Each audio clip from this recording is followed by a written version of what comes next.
अगर आपको कोई सताए तो रसूलुल्लाह को जो लोगों ने सताया अगर आप उसको याद कर ले तो लोगों का सताना आपके सामने बिल्कुल सिफर नजर आता है। आप गौर करें, आज हमें लोग कितना सता सकते हैं, ध्यान दीजिए, लोग हमें कितना सता सकते हैं मुझे बताएं। भाइयों, इतना भी सताने वाला हमें शहर बदर नहीं कर सकता, लेकिन इमाम बुखारी जैसे मुहद्दिस को शहर बदर किया गया। ये तारीख है अपनी। इन बुजुर्गों की जिंदगियों को याद करो। अल्लाह के रसूल अलैहिस्सलाम को ताइफ की वादियों के अंदर पत्थरों से लहूलुहान किया गया, ये तारीख है। अल्लाह के रसूल अलैहिस्सलाम को इतना पत्थर बरसाया गया कि नालैन शरीफ खून में भर गई। अल्लाह के रसूल अलैहिस्सलाम के ओहद के मैदान में दंदान शहीद किए गए। मुसलमान को जब सताया जाए और वो अल्लाह के रसूल अलैहिस्सलाम की सीरत पर नजर कर ले तो उसको अपनी मुसीबतें हल्की नजर आती है। इसलिए अगर कोई सताता है तो हुजूर की जिंदगी पढ़ो, हुजूर की सीरत पढ़ो। अल्लाह अकबर। कुछ लोग कहते हैं नहीं हजरत, फिर गुर्बत की वजह से, गुर्बत ने परेशान किया तो क्या करेंगे, फिर खुदकुशी नहीं करेंगे तो क्या करेंगे। हमने कहा चले उस पर भी हम हुजूर की जिंदगी देख लें। अगरचे हम लोग अल्लाह के रसूल अलैहिस्सलाम को गरीब तो नहीं मानते, लेकिन हुजूर अलैहिस्सलाम ने उम्मत की तालीम के लिए अपने पेट पे पत्थर बांधे। उम्मुल मोमिनीन सैयदा आयशा सिद्दीका रदी अल्लाह ताला अन्हा फरमाती हैं, अल्लाह अकबर, के एक चांद निकलता और वो चांद खत्म हो जाता, यानी पूरा महीना गुजर जाता, हुजूर अलैहिस्सलाम के घर में चूल्हा नहीं जलता। दूसरा चांद निकलता और वो भी गुरूब हो जाता, हुजूर के घर में तब भी चूल्हा नहीं जलता। तीसरा चांद निकलता और वो भी गुरूब हो जाता और हुजूर के घर से धुआं नहीं निकलता। 3-3 महीने बीते हुजूर के घर में, अल्लाह के रसूल के घर में कुछ पका नहीं, लेकिन सहाबा को भी खबर नहीं होती थी कि हुजूर के घर में कुछ पका नहीं। उम्मुल मोमिनीन से किसी ने पूछा, महीना भर जब तुम लोग के घर में कुछ पकता नहीं था और कई महीने गुजर जाते थे कुछ पकता नहीं था, तो फिर आप लोग खाते क्या थे? तो उम्मुल मोमिनीन ने फरमाया, तो उनके बारे में कालत अस्वदैन, वो फरमाती है कि 2 काली चीजों पे हम गुजारा करते थे, 2 काली चीजों पे हमारा गुजारा होता था। एक हम खजूर खा लेते थे और उसके बाद पानी पी लेते थे। अगर भूख की वजह से कोई खुदकुशी कर रहा है तो मैं उससे पूछना चाहता हूं, क्या रसूलुल्लाह की भूख हमारे सामने नहीं है? आइए, जहां तक भूख की बात है तो मैं सीरतुन नबी से एक बात आपके सामने पेश करता हूं। कोई लंगड़ा बुलूला बहाना मुसलमानों के लिए चल ही नहीं सकता। भूख की वजह से खुदकुशी करने वालों और अपने आप को बहुत अय्याम तक, बहुत मुद्दतों तक जहन्नम का ईंधन बनाने वालों, जरा दिल के कानों से अब जरा कासिम नेमत की सीरत का एक बाब सुन लें। बहुत सीरत की किताबों में ये वाकया है, उसको अपने अल्फाज के जामे में पेश कर रहा हूं। हुजूर किन हालात से गुजरे। अल्लाह के रसूल कासिम नेमत, मालिक जन्नत, बल्कि जिसका सदका सभी खा रहे हैं। आसमा खान, जमी खान, जमाना मेहमान, साहिब खाना लक़ब किसका है? तेरा तेरा। अगर गुर्बत की चक्की आपको खुदकुशी करने में मजबूर करती है तो ये भी सुन लें। के बाद आप अंदाजा करें, जंगे खंदक के मौके पर, मैं वाकया नहीं बताऊंगा, सिर्फ इशारा दूंगा। भूख और गुर्बत की वजह से खुदकुशी करने का ढोंग रचाने वालों से कहता हूं, ये हमें सहारा नहीं देती, ये चीज हमें सहारा नहीं दे सकती है।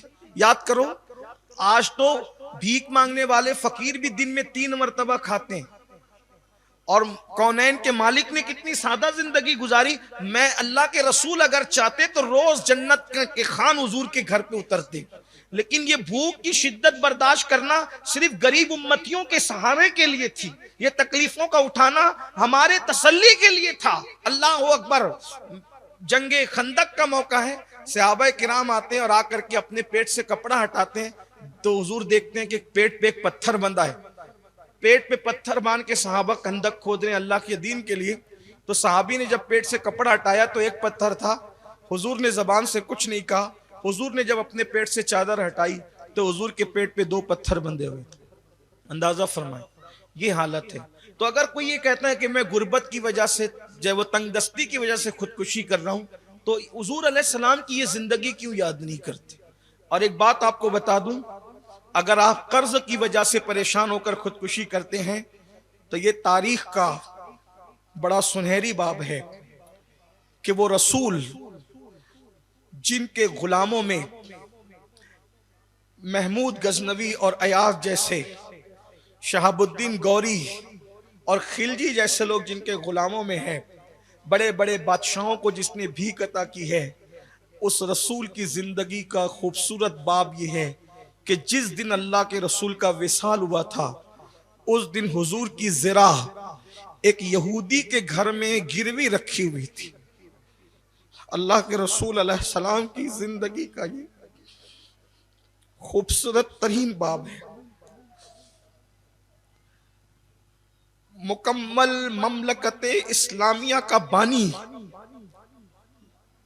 कई शहरों पर जाहिरी हुकूमत और हकीकत में जमीन और आसमानों का हाकिम जब दुनिया से जाता है, तो उस दिन अल्लाह के रसूल के अपनी खुद की ज़रा एक यहूदी के घर में कर्ज की वजह से गिरवी रखी हुई थी। एक कैफियत थी। और एक बात सुन ले, फिर अल्लाह के रसूल ने जब विसाल फरमाया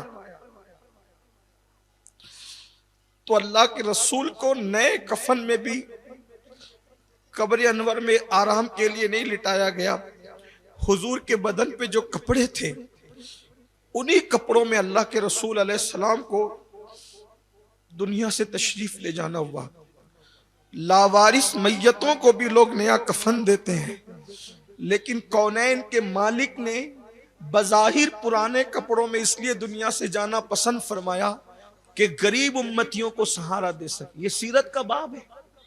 अब मुझे बताएं कि जिस उम्मत का कायद इस शान की जिंदगी गुजारता हो, अगर वो उम्मती ये कहे कि हम तंगदस्ती और गुर्बत की वजह से खुदकुशी करते हैं, तो मैं समझता हूं कि ये किस तरीके से जायज हो सकता है। फिर उसके बाद खुदकुशी का एक बाब और खुलता है कि बीमारी इतनी बदतरीन आ गई लोगों को कि तकलीफ हुई, बर्दाश्त के काबिल नहीं हुई तो खुदकुशी कर लिया। आपसे पूछना चाहता हूं, कितने भी बीमार हो, क्या जनाब अय्यूब अलैहिस्सलाम किसी बीमारी तुम्हें है? बताएं मुझे। हजरत अय्यूब जैसा बीमार तो कोई भी नहीं है दुनिया में, लेकिन जनाब अय्यूब पाक वो सब्र के साथ, शुक्र के साथ जिंदगी गुजारते हैं। और उसके बाद हजरत अय्यूब पाक इतने बीमार हो जाते हैं कि जिस्म पे जो आबले पड़े थे, उन आबलों की वजह से सबने साथ छोड़ दिया। बीमारी की वजह से दोस्तों ने साथ छोड़ दिया, अहबाब ने साथ छोड़ दिया, सब साथ छोड़ गए, नबी का साथ सब छोड़ गए। इसका मतलब ये दुनिया ही तो है। ये दुनिया शादी में भीड़ करती है, गमों में कौन भीड़ करता है? कहने वाले ने कहा है, शरीक जश्न हजार है, शरीक गम कोई नहीं। शरीक जश्न हजार है, शरीक गम कोई नहीं। हुसैन आज भी तन्हा है करबला की तरह। हुसैन आज भी, हर गमगीन आदमी तन्हा रह जाता है। लेकिन आपसे कहता हूं, मोहब्बत सबसे करो, ताल्लुक सबसे रखो, प्यार सबसे करो। लेकिन अगर दिल का रिश्ता किसी से जोड़ना है तो अल्लाह और उसके रसूल से जोड़ करके रखो, जो गमों में भी काम आते हैं और खुशियों में भी काम आते हैं। उनके निसार कोई कैसे ही रंज में हो, जब याद आ गए हैं सब गम भुला दिए। हजरत अय्यूब पाक के सारे बच्चे मर गए, सब साथ छोड़ गए। हजरत अय्यूब पाक जो महल में रहा करते थे, एक गार में रहने लगे, जंगल में रहने लगे। और उसके बाद अय्यूब पाक को फिर वो वक्त भी आया कि बीमारी ने आपके दिल पर असर करना चाहा और बीमारी ने जबान पे असर करना चाहा। तो अय्यूब पाक ने एक जोर की सर्द आग खींची, तो कुदरत की तरफ से जवाब आया, अय्यूब क्या अब आप हमारी शिकायत करने लगे? तो अर्ज करते, नहीं मौला, शिकायत नहीं करता, बल्कि तड़प इसलिए गया हूं। अब तक तो बीमारी ने पूरा जिस्म खाया है, बीमारी ने पूरे जिस्म को कमजोर किया है, लेकिन तड़पा नहीं। अब तड़प इसलिए होती है कि बीमारी दिल और जबान पे हमला कर रही है, तो मुझे दिल और जबान की हिफाजत चाहिए। तो इरशाद हुआ, क्यों चाहते हो? सब तो लुटा दिया, क्यों चाहते हो? कहा, मौला वो भी तेरे लिए। जबान इसलिए महफूज रखना है कि जबान तेरा जिक्र करती रहेगी, और दिल इसलिए महफूज रखना है कि दिल तेरी याद करता रहेगा। अदा पसंद आई, इरशाद हुआ, तुमने हक अदा किया, हक के बंदगी की तरफ तुम आए, अब जरा पैर जमीन पे मारो। हजरत अय्यूब ने पैर जमीन पे मारा, चश्मा निकला, गुस्ल किया, तो अल्लाह ने पहले से ज्यादा हुस्न अता फरमा, शिफा अता फरमा दी। याद रखना, मुसीबत से डर के, बीमारी से डर के खुदकुशी करने वालों, हदीस पाक है, क़यामत के दिन अल्लाह तबारक व तआला जब मुसीबत और बीमारी उठाने वालों को सिला अता करेगा तो लोग उस वक्त तमन्ना करेंगे कि काश हमें आरों से चीर दिया जाता तो हमें भी ये सिला नसीब होता। इसलिए मुसीबतों से तंग आकर, बीमारी से तंग आकर के इस तरह नहीं करना चाहिए। किसी तरह की इजाजत